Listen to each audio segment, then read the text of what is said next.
Recorded books and one-click digital present Wars of the Roses, Stormbird, by Conn Iggulden, narrated by John Curless and directed by Angel Morality Dotson. Prologue.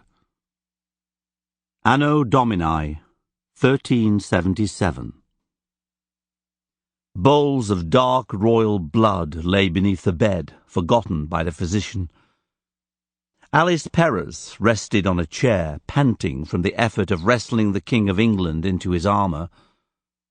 The air in the room was sour with sweat and death, and Edward lay like his own effigy, pale and white-bearded.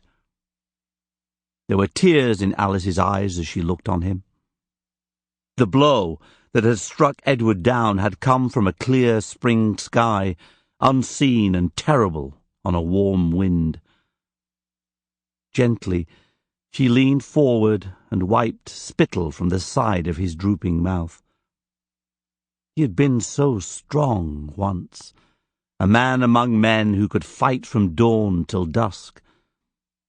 His armour gleamed, yet it was marked and scarred like the flesh it covered.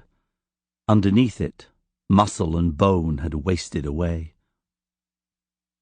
She waited for him to open his eyes, unsure how much he still understood.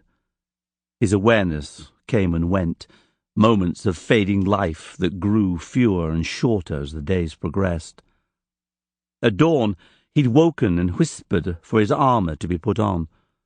The doctor had jumped up from his chair, fetching another of his filthy draughts for the king to drink. Weak as a child, Edward had waved away the stinking mixture, beginning to choke when the man continued to press the bowl against his mouth. Alice had felt her resolve firm when she saw that. Over the doctor's furious protests, she shooed him out of the king's rooms, snapping her apron at him and ignoring his threats until she was able to close the door on his back. Edward had watched her lift his chainmail from the armour tree. He'd smiled for a moment, then his blue eyes had closed, and he'd sagged back into the pillows. For the next hour, she'd grown pink at the labour, wiping her forehead with the back of her hand as she struggled with leather ties and metal, heaving the old man back and forth without his aid. Yet her brother was a knight, and it wasn't the first time she dressed a man for war. Sample complete. Ready to continue?